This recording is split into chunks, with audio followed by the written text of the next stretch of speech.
Je sais qu'il y a beaucoup de jeunes qui regardent mes vidéos, donc j'en profite pour essayer de m'adresser à la bande de branleurs qui s'était installée derrière moi pendant la séance, dont celui qui s'est assis alors que le film avait commencé en parlant à voix haute et à qui je me suis retourné en disant « Ça va, tu te sens bien? Enfin, tranquille. » Est-ce que vous pourriez vous-même, et par la suite tous vos proches, aller faire un petit tour sur le manuel du savoir-vivre du spectateur qui avait fait le Fossoyeur de film il y a quelques mois, pour apprendre que une séance en salle de cinéma, c'est pas une séance dans votre salon. Une salle de cinéma, c'est un lieu commun.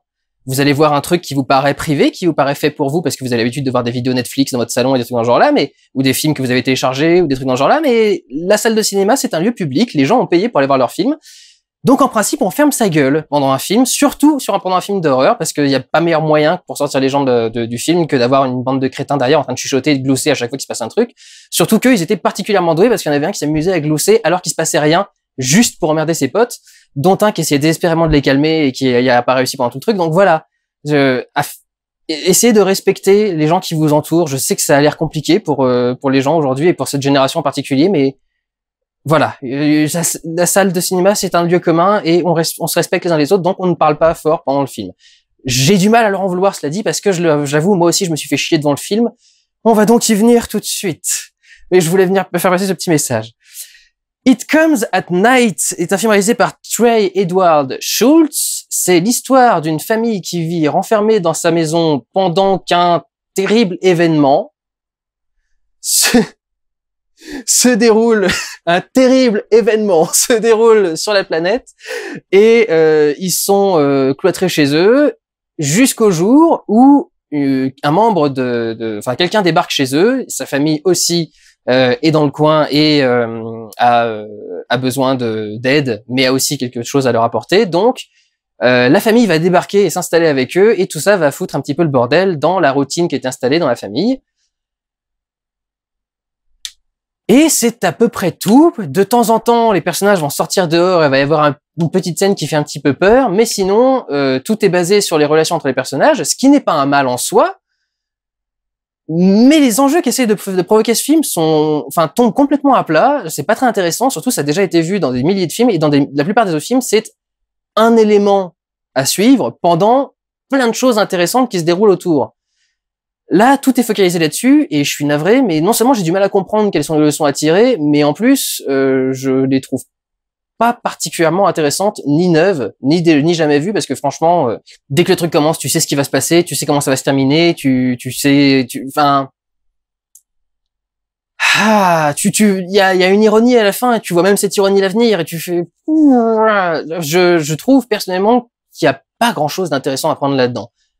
De l'ambiance bien travaillée, certes, mais qui enveloppe du rien.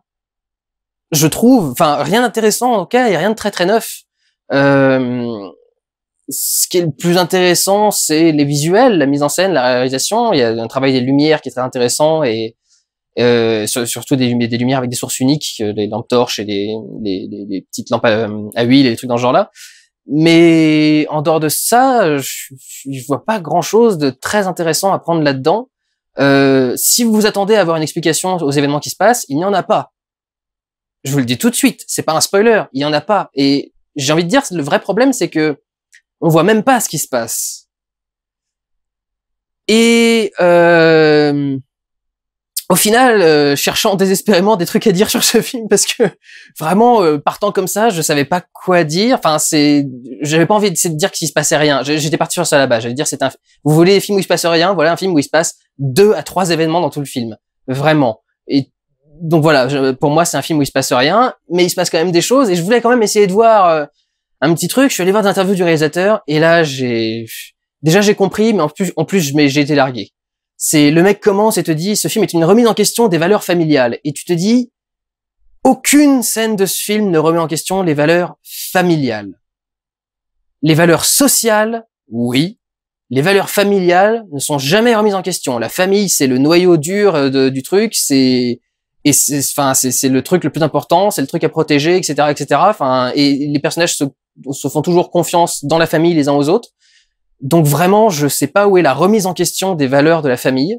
Et par exemple, il parle du point de vue du gamin, mais il dit, pour moi, c'est intéressant de voir ça du point de vue de ce gamin de 17 ans, très sensible, très machin, etc. Et tu fais, au final, on ne suit pas tant, vraiment plus qu'un autre personnage, et il t'apprend rien de particulier, et lui est pas spécialement plus attachant qu'un autre. Je pense que le personnage auquel je me suis senti le plus proche dans le film, c'était le père, à peine, mais parce que pour moi, il a des réactions très sensées et logiques, surtout par rapport à ça, en fait. C'est pour moi, tout ce qu'il dit fait complètement sens de A à Z dans le film. Bon, cela dit, j'ai rien à reprocher spécialement à la mère ou au fils non plus, hein, mais j'ai pas développé d'attachement particulier pour eux. Et du coup, je vois pas ce que ça apporte non plus que le film soit de son point de vue à lui, parce que ça apporte rien de particulier. On suit plein de scènes auxquelles il assiste pas, donc on n'est pas spécialement de son point de vue. Je suis désolé, hein, mais c'est ça qui m'énerve avec ce genre de trucs. Il y a plein de mecs comme ça qui font des espèces de films arty, des déclarations. Enfin, on est du point de vue du garçon. Oui, mais non, on n'est pas du point de vue du garçon. Il y a plein de moments où on zappe, on passe à un autre point de vue. Et au final, quand on est dans celui du garçon, on n'apprend rien de plus ou de mieux ou de spécial par rapport à un autre personnage. Et on se sent pas plus proche de lui par rapport à quoi que ce soit. Il a un chien, à la limite. Petit point sur lequel je me suis rapproché de lui. Il est triste parce que il a perdu un proche au début du film. Oui.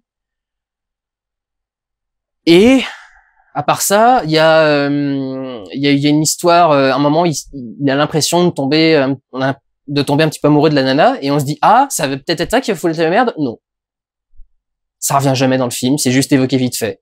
On a l'impression que c'est juste ça, quoi. Et ben voilà, il y a une histoire qui se déroule. Pendant cette histoire, il a un petit peu envie de se taper une milf, et non, et il se passe rien. Milf très jeune, hein, mais c'est une mère quand même, donc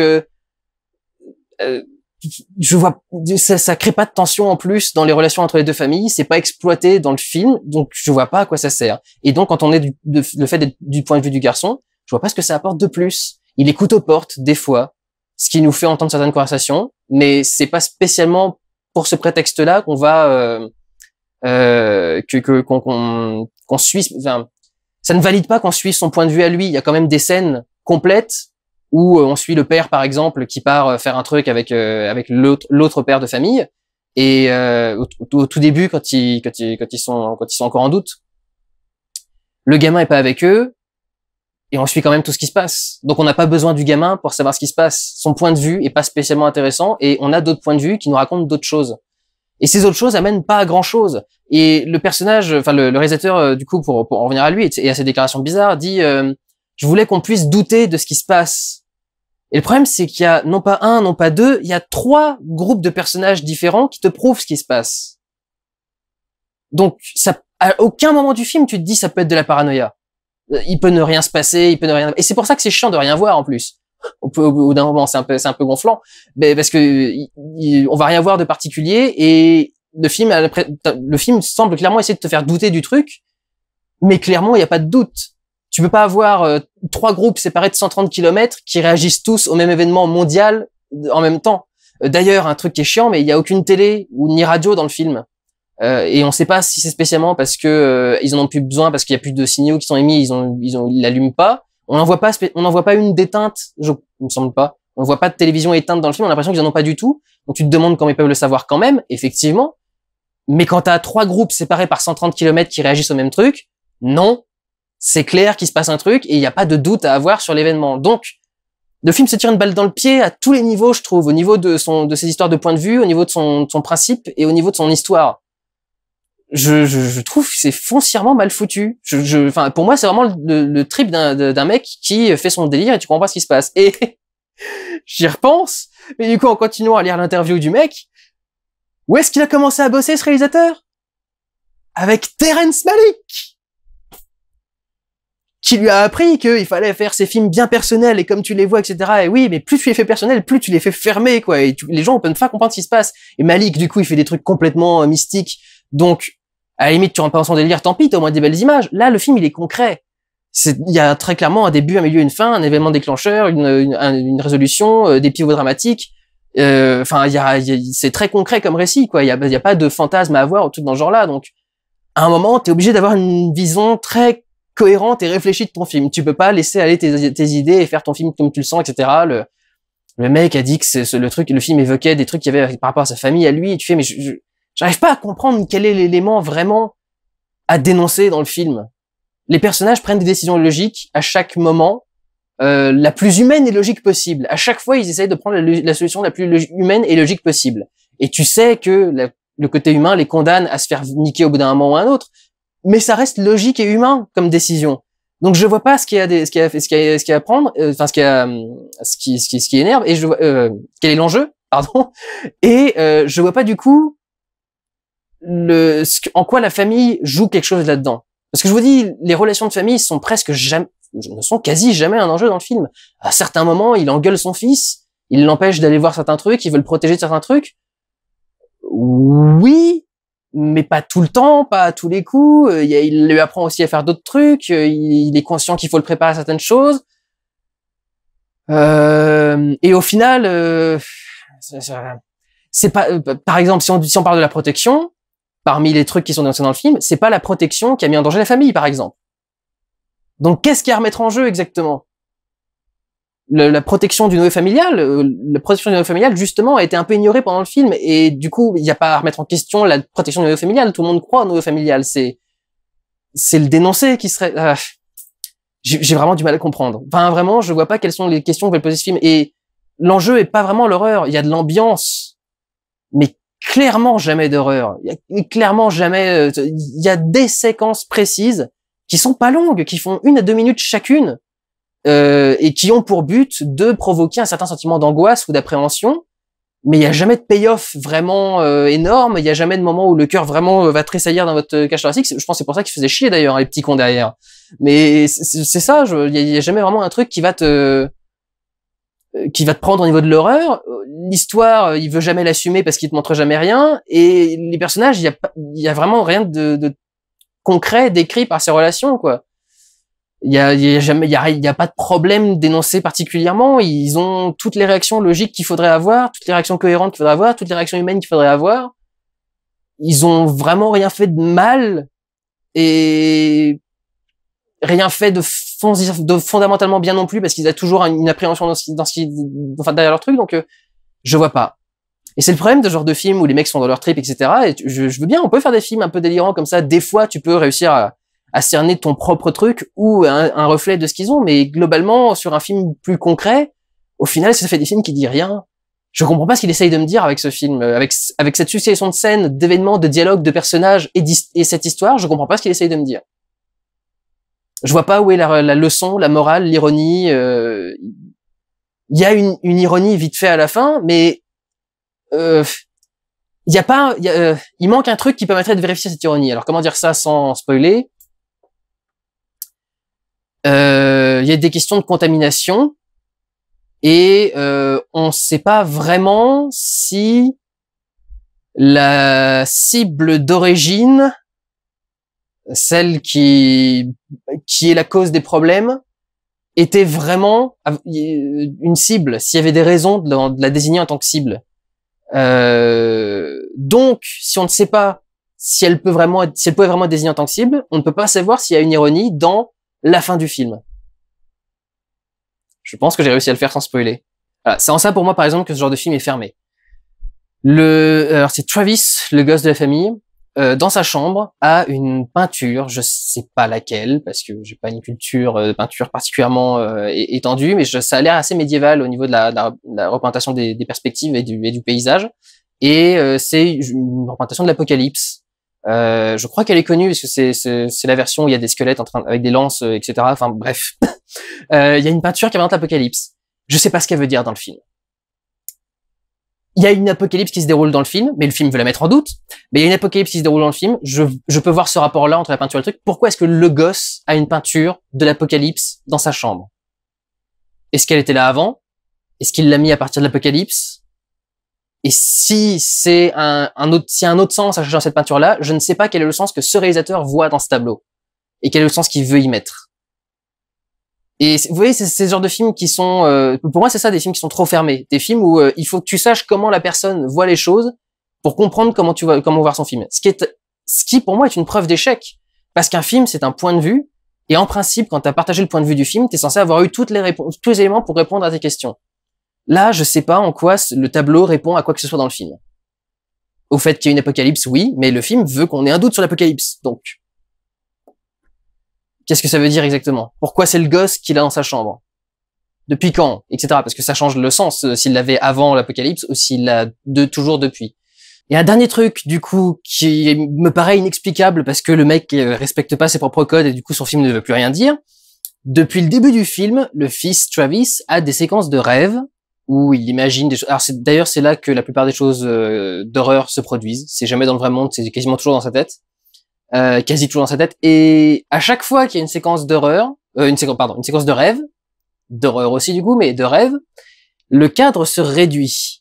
C'est-à-dire que le film de base est en 2,39, 2,40, quelque chose dans ce genre-là, et il doit se réduire en 2,66, ce qui doit faire ça de haut, un truc dans ce genre-là, 2,66 ou 2,55, bref, quelque chose de plus large que le scope, mais de plus restreint, si on le met dans le même cadre qu'un scope de base.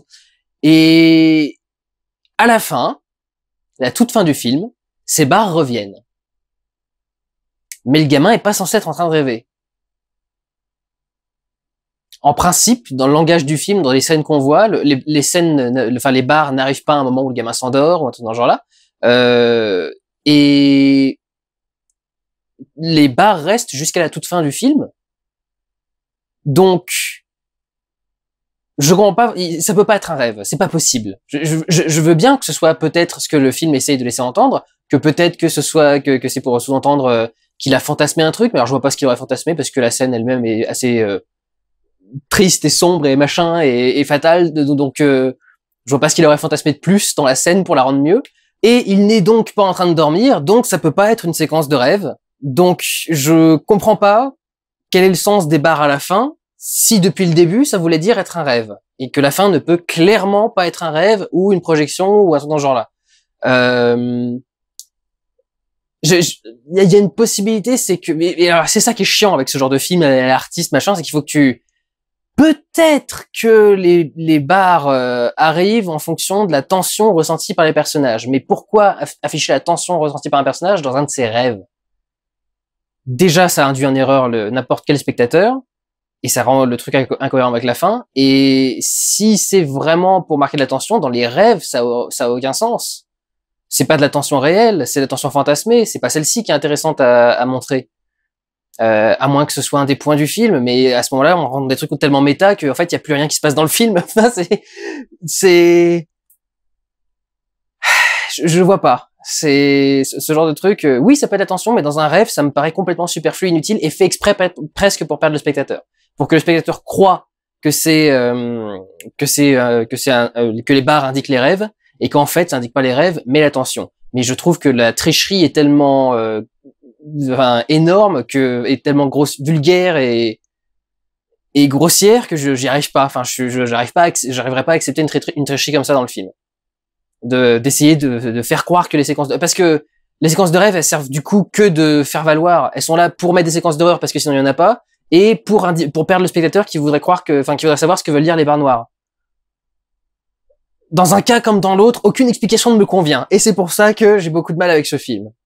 Donc voilà, pour moi, ce genre de film, c'est trop fermé et c'est trop space. C'est marrant parce que c'est une production A24, A24, qui, il me semble, avait aussi produit The Witch. Et j'avais un peu les mêmes soucis avec The Witch. J'ai eu beaucoup de mal à rentrer dans The Witch. J'ai eu beaucoup de mal à comprendre ce que le film essayait de faire ou de dire. Et je trouvais que les leçons de morale étaient pas très intéressantes et pas très intelligentes. Et que le réalisateur était un peu dans son propre délire et qu'il fallait vraiment entendre son truc. Ça a l'air d'être une marque de fabrique pour ce studio. C'est le studio qui produit les gens qui sont trop dans leur délire pour les autres studios, je crois. Et je pense qu'il y a malheureusement une raison pour laquelle les autres studios prennent pas leur script. C'est que il y a un moment, faut pas juste se poser en mec qui ouvre les portes aux gens refusés. Faudrait peut-être voir quand même s'il y a quelque chose d'intéressant à prendre dans le truc. Je trouve qu'il y a pas grand chose d'intéressant à prendre là-dedans. On va me répondre que ce sont des mecs qui travaillent plus dans l'ambiance et que peut-être j'ai eu du mal à savourer l'ambiance à cause des connards qui étaient derrière moi. C'est une possibilité, reste que je suis un mec particulièrement sensible au film ambiance. Faut arrêter de croire que dès que le film se ralentit et que c'est pas Transformers, j'ai du mal. J'ai quand même regardé énormément de films japonais, par exemple, et de Mamoru Oshii, qui est un des mecs les plus lents du monde. Le rythme, c'est pas un problème pour moi, donc l'ambiance, c'est pas du tout un truc dans lequel j'ai du mal à rentrer. Justement, pour moi, il y a beaucoup de jeunes générations qui ont du mal à apprécier le rythme. C'est par exemple pour ça qu'ils ont du mal à apprécier Alien, qui est beaucoup, et un peu comme ce film, des caméras qui filment des longs couloirs obscurs avec des lumières un peu étranges et machin, une musique au violon autour qui te fait un petit truc bizarre qui te fait un peu, qui te secoue un petit peu l'échine.